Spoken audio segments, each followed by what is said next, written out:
Grande gueule. Grande gueule. Grande gueule. Grande gueule. Grande gueule. Grande gueule. Grande gueule. Non, on dit grande gueule.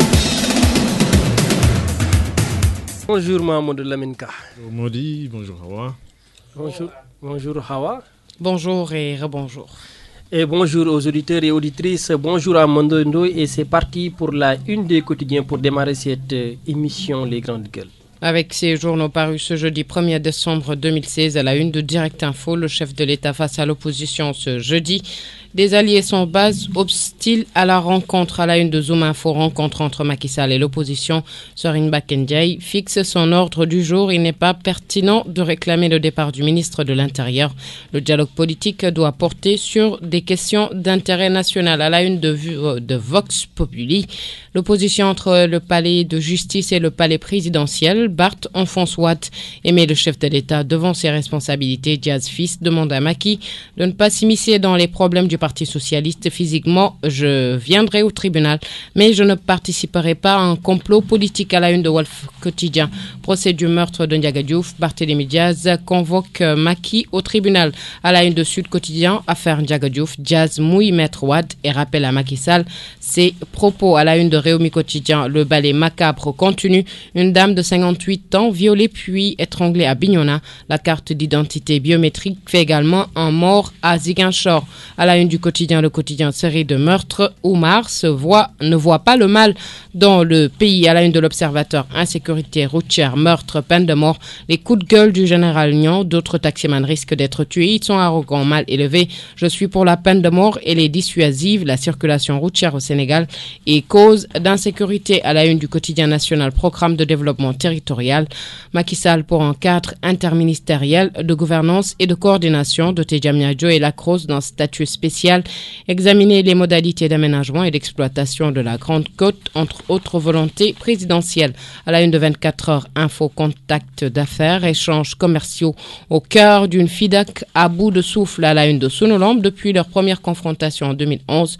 Fortune diverse pour Modlo et Lac de Guerre 2. À la une de Stade Quotidien, Sénégal-Libye du 10 janvier hypothéqué. Le match Maker-Gaël Maé.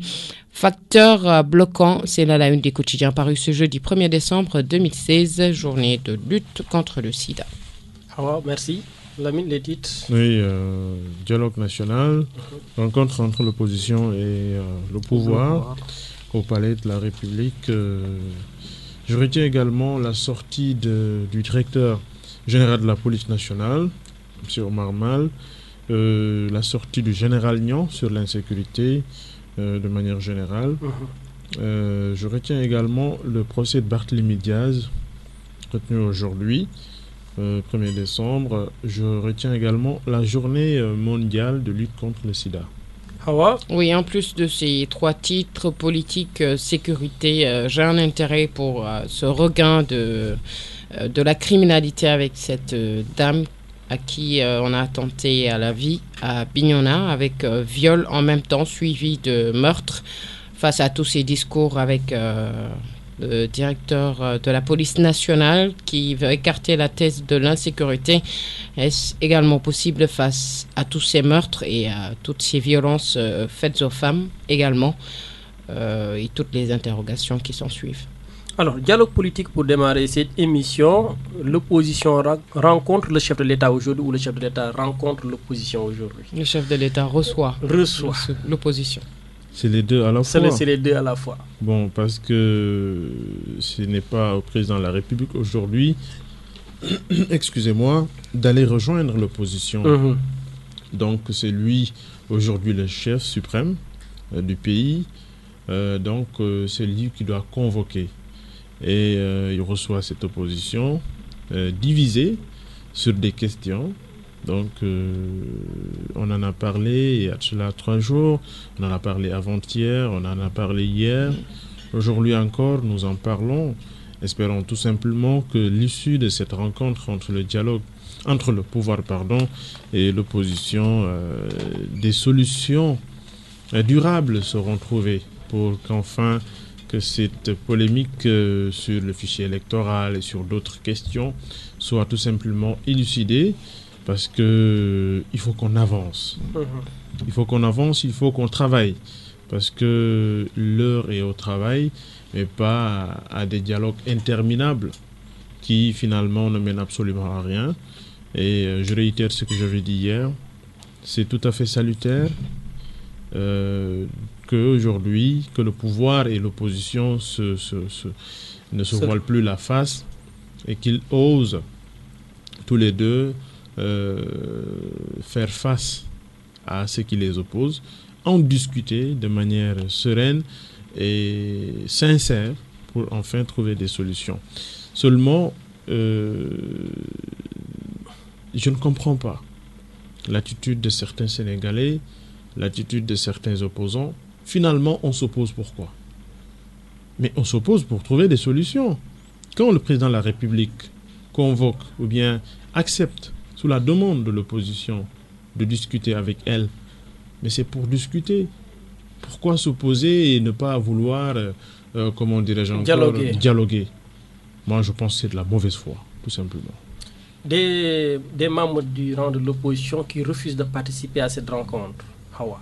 Oui, l'opposition qui va en ordre dispersé. Bon, le 14 octobre, je crois que c'est là que l'opposition avait commencé à montrer ses limites, ses failles un peu, avec l'incapacité à organiser une manifestation de façon républicaine, de façon responsable, sans que cela ne dégénère. Mais ce à quoi on a assisté, c'était plutôt l'opposition qui est tombée dans son propre piège face déjà, par exemple, aux cordons sécuritaires qu'ils n'ont pas voulu respecter. Aujourd'hui, ils y vont en ordre dispersé avec qui doit diriger, qui doit suivre.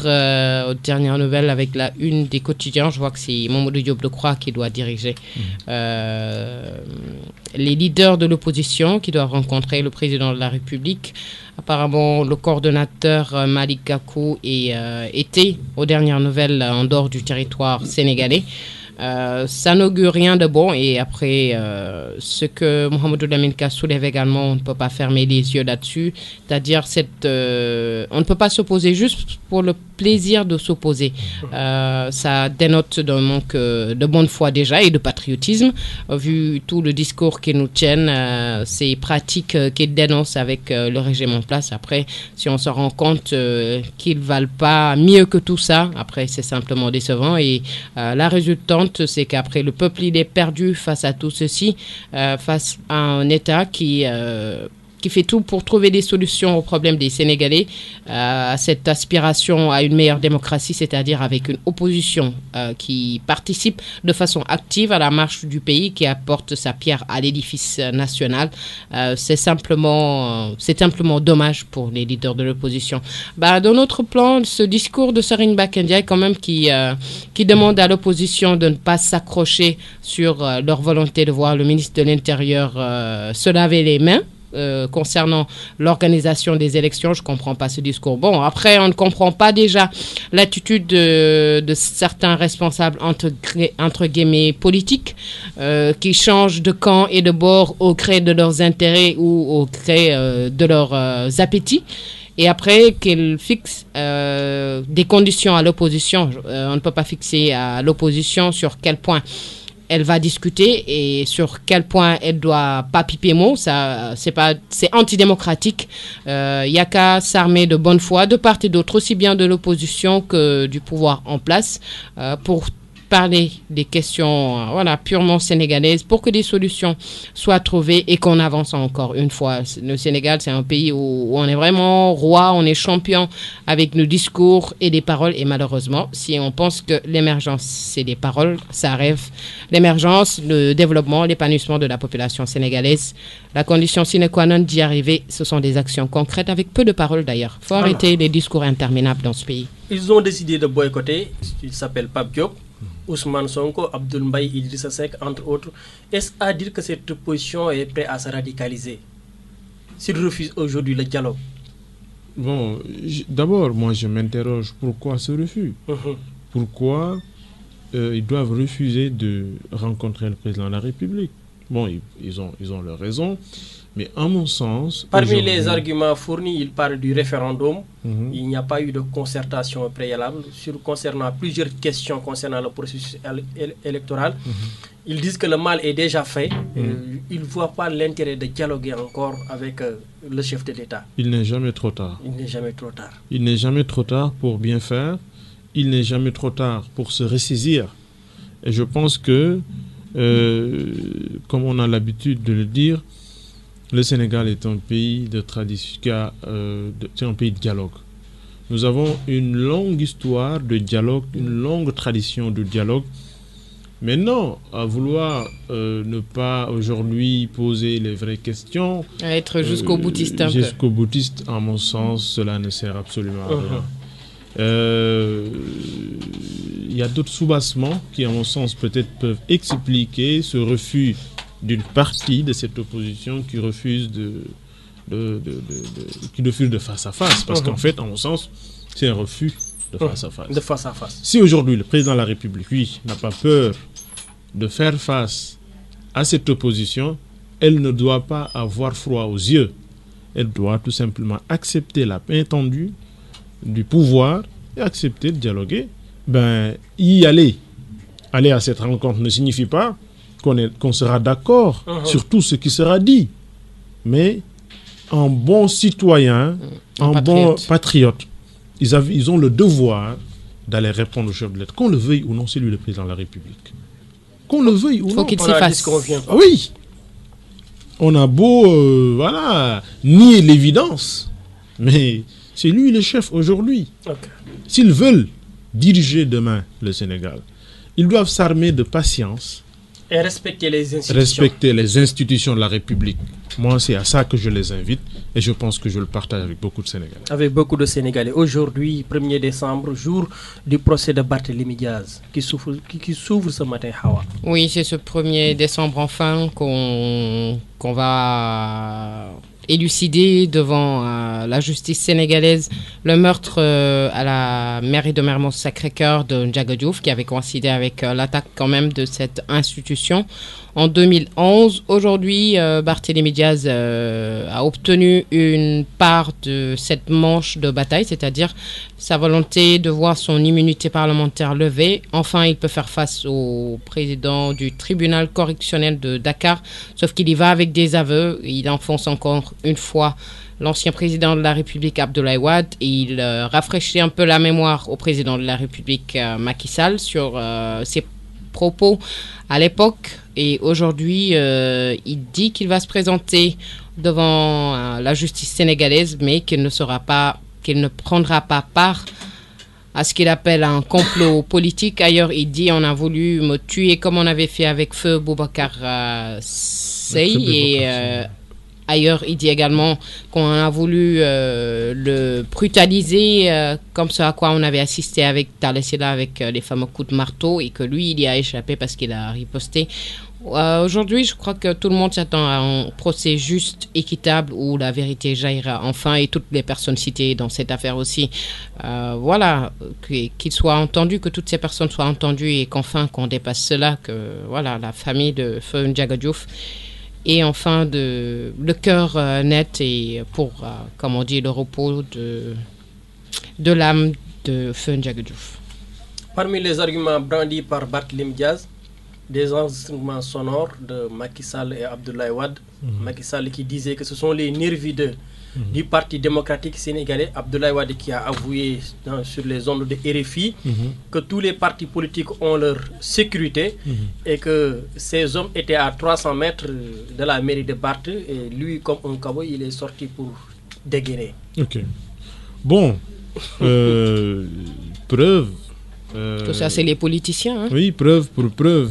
Bon, c'est des enregistrements. Mais est-ce que ça va lier le juge? Est-ce que ça va lier le juge? Est-ce que ça va lier le juge? Parce que le juge, il fonde sa décision sur son ultime conviction. Qu'on ait des enregistrements sonores, vidéos, images, etc. tout cela dépend du juge. Même ces pièces à conviction peuvent être ne pas acceptées par absolument, le juge. Voilà. Absolument. Donc c'est justement donc la dernière, le dernier mot, comme on dit, revient au juge. Maintenant, on va à un procès avec des arguments, avec des preuves qui peuvent être acceptées comme des preuves qui peuvent être rejetées. Maintenant, c'est aujourd'hui que ça va démarrer. Espérons, comme l'a dit Hawa, que ce sera un procès juste et équitable et que ce ne sera pas, comme beaucoup le disent. Est-ce qu'on ne va pas assister à un procès politique contre un opposant trop embrassant? Oui, oui, un ancien collaborateur qui est devenu maire. Oui, maire et opposant. Bon, parce que ils ont accepté qu'il devienne député. Ils l'ont investi. Il a été investi dans la liste Benno Bokk Yakaar. Donc tous ceux qui aujourd'hui sont aux affaires ont cautionné que Barth devienne député. Ce qui veut dire donc qu'ils ont dans un passé récent réfuté sa culpabilité dans cette affaire. Ousmane Tanor Dieng, président du Haut Conseil des collectivités territoriales, Moustapha Niasse, président de l'Assemblée nationale, et Macky Sall, le président de la République du Sénégal. Donc, il avait dans un passé récent des souteneurs, des gens qui l'ont soutenu, qui aujourd'hui peuvent le lâcher, comme peuvent être fidèles à leur position d'hier. Moi, je pense que c'est une bataille de principe. Si ces gens-là sont véridiques et qu'ils sont restés sincères, ben, maintenant, faire comparaître le président de la République, c'est pas possible. C'est pas possible. Alors, est-ce que c'est pas la suite du différend du Parti socialiste? La prolongation qui se joue. Prolongation qui se joue. Cette volonté d'éliminer un adversaire politique qui s'appelle Khalifa Sall. Oui, on ne peut pas aujourd'hui ne pas s'arrêter sur une réalité, c'est que tout ça, finalement, Barthélémy Diaz, Khalifa Sall ou peut-être dans une moindre mesure Bamba Fall paye cash le fait qu'ils aient un mot à dire sur le compagnonnage entre le Parti socialiste dans la mouvance présidentielle. Quand Barthélémy Diaz lui-même demande au président de la République de ne pas s'immiscer dans les problèmes du Parti socialiste, tout ça en dit long. Bon, après, c'est le scénario d'amis d'hier, ennemis d'aujourd'hui, au créer des intérêts. Et selon que le compagnonnage soit au beau fixe ou mal en point un peu, à l'image d'une relation tantôt tendue, tantôt au beau fixe. Après, on est perdu là-dedans. Encore une fois, moi, mon souci, bon, c'est pas les problèmes des politiques. Pour moi, ils n'ont qu'à régler leurs propres problèmes. Les Sénégalais ne sont pas là encore. Moi, la justice sénégalaise pour payer les pots qu'ils ont cassés eux-mêmes. Je veux dire, s'ils sont anti-valeurs, anti-morales, qu'ils ne croient qu'en leurs intérêts de l'heure et que les mots comme les relations sincères, juste humaines n'ont que peu de signification pour eux, ça c'est leur souci à eux, ils n'ont qu'à régler ça. Encore une fois, ce qui nous importe, c'est que la justice ne soit pas instrumentalisée, qu'on assiste à un procès digne de ce nom qui rehausse encore une fois la justice sénégalaise. N'oublions pas que le bras de fer se poursuit encore entre la magistrature et le pouvoir exécutif.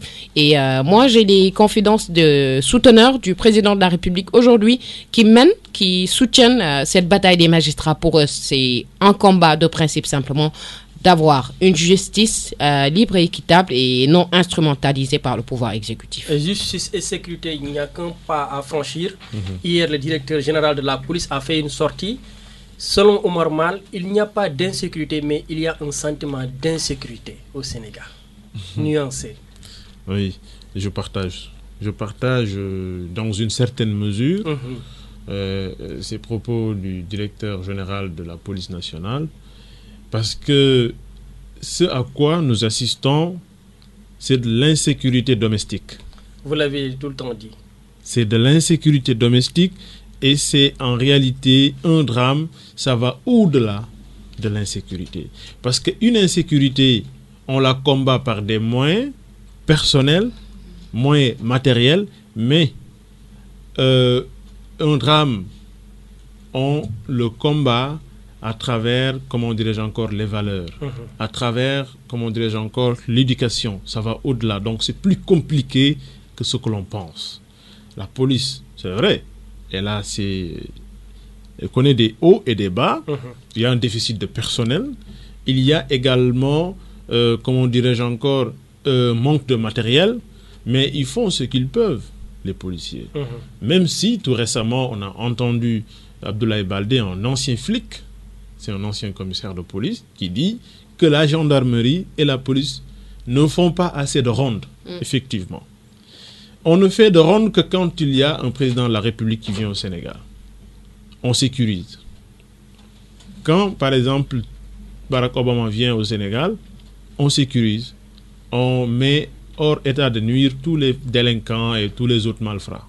Mais après cela, ça revient, comment dirais-je encore, à l'État. Le Sénégal, c'est le seul pays où vous pouvez dormir où vous voulez. Vous pouvez même dormir devant le palais de la République. Vous pouvez même dormir, chercher votre mère Gadou, le mettre devant la primature et dormir. C'est-à-dire qu'il n'y a pas de veille. Et la sécurité d'abord, elle passe d'abord par la prévention. La prévention, c'est à travers la sensibilisation, c'est des rondes permanentes. Et ça n'existe pas. Et je suis parfaitement d'accord avec Abdoulaye Baldé qui l'a dit.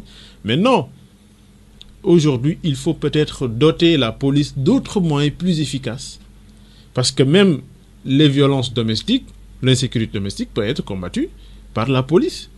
Mais est-ce qu'il existe au Sénégal un numéro à travers lequel vous pouvez joindre rapidement la police et qu'elle soit à la minute? Ailleurs, même s'il y a un problème entre mari et femme, il suffit d'appeler la police et qu'elle vienne. Et il débarque, oui. alors. Mais ici, ça n'existe pas. Le numéro, peut-être SOS de la police, c'est 17. Qui a une fois essayé avec le 17? Moi, je l'ai fait plusieurs fois, ça ne marche pas. Je le disais un jour ici. J'ai discuté avec un boutiquier. Maxime, il dit que ça marche de l'autre côté. Bonne nuit, beau rêve. Oui, ça marche. S'il dit ça marche, ça a marché avec lui, mais ça n'a pas marché avec moi. Et ça n'a pas marché également avec beaucoup de Sénégalais. Donc, l'exception ne fait que confirmer la règle. Confirmer la règle. Il veut le buzz ce matin. Le technicien participe il à cherche l'émission. le buzz. Tu as vu son entrée en matière tout à l'heure. Il est plein, il est débordant d'énergie et c'est très bien. Donc, il nous fera un excellent travail aujourd'hui. On est très contents. Voilà. J'ai discuté avec un boutiquier. Il m'a dit, bon, j'ai constaté qu'aux alentours de sa boutique, il y avait souvent des pratiques peu catholiques. Des jeunes qui venaient fumer du chanvre indien. Ça donnait en tout cas à de la délinquance juvénile. Je lui ai dit, mais pourquoi tu n'appelles pas la police? Il m'a dit, je l'ai fait plusieurs fois.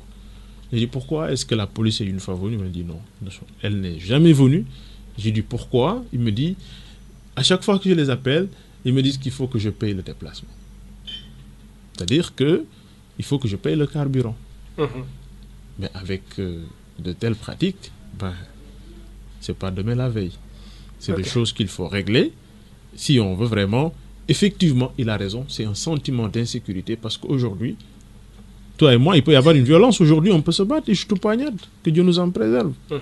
Mais si, par exemple, il y a une bagarre et que la police intervient vite, il n'y aura pas de dégâts. Est-ce qu'il a les moyens? J'ai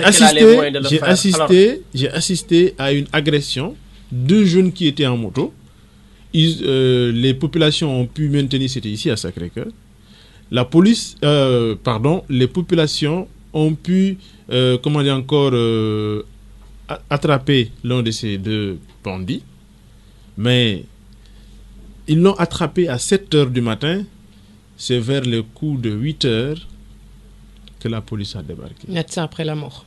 Donc ça a mis du temps avant que la police débarque. Si on arrive à régler ce problème-là, on ne jette pas l'opprobre. La police nationale, elle est courageuse, c'est des jeunes, c'est des Sénégalais qui aiment leur pays, qui se sont engagés à sécuriser leurs prochains. Donc on les encourage à davantage travailler dans ce sens-là.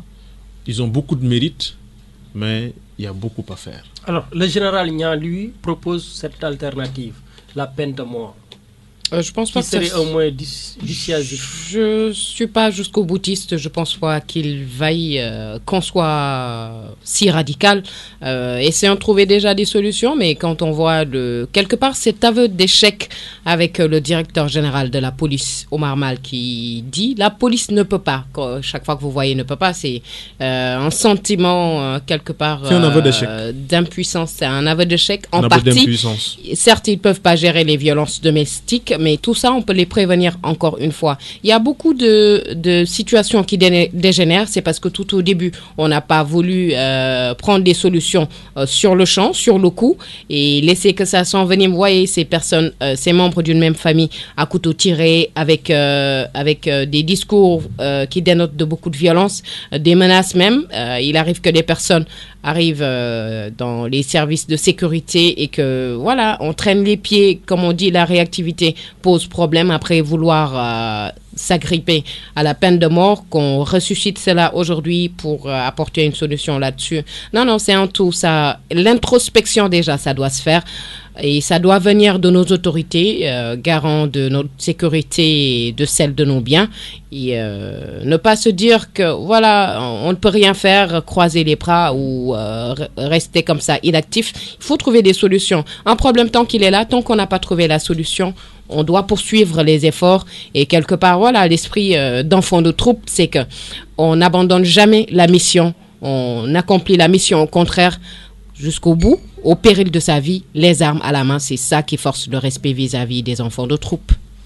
Je voudrais ajouter quelque chose par rapport à ça. Aujourd'hui, il va falloir rétablir cette relation de confiance entre le citoyen et le policier. Parce que, il ne faut pas se voiler la face, cette confiance, elle a reçu un coup. Elle a reçu beaucoup de coups même, je dirais. Parce qu'il arrive très souvent que la police soit citée. Je ne te coupe pas, mais hier, le directeur de la police a brossé cet argument lors de son point de presse, parce qu'il a carrément souligné que la population doit avoir accès à la police. Justement, c'est ce doit avoir accès au commissariat. Mais il était entouré de tous les commissaires de Dakar. J'espère que le message est bien reçu. Ça ne doit pas être juste un discours, hein? Ça doit être une réalité. Les citoyens, quand ils arrivent au niveau des commissariats, ils doivent être reçus, écoutés et solutionner leurs problèmes. Très bien, ça conforte ce que je dis. Voilà. Et je suis très content. On rappelle. Bon, je dis ça parce qu'en fait, l'accueil dans les commissariats de police, c'est pas un bon accueil. Parce que le citoyen qui vient, qui a son problème, il doit être rassuré. C'est-à-dire le citoyen doit avoir le sentiment que la police est là pour ça. Le réconfort dont il a besoin quand il a un problème. Mais vous avez un problème, vous venez à la police, on vous augmente d'autres problèmes. Vous venez à la police, on vous accueille mal. Mais finalement, vous vous dites, prochainement, je ne reviens pas, je règle le problème moi-même. Parce qu'en fait, c'est ce sentiment-là qui habite beaucoup de Sénégalais. C'est-à-dire...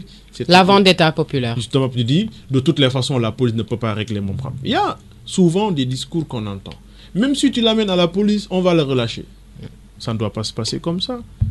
Les délinquants, les bandits, les voleurs, les violeurs, les agresseurs, tous, les agresseurs, les tueurs, les pédophiles, tous doivent être mis vous savez qu'est-ce qui est dû à ça? État de nuire. Quand vous amenez un voleur à la gendarmerie, vous avez le devoir et l'obligation de le nourrir.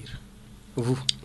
Non, une personne qui... Si vous ne l'amenez pas à manger, je vais lui donner à manger difficilement. Bon, il arrive aussi qu'on amène des voleurs qui sont blessés. La police, souvent, pour dégager ses responsabilités, libère ses détenus blessés par peur de représailles. Parce que s'il lui arrive quelque chose dans le commissariat... on va dire qu'il est mort dans le commissariat. Justement.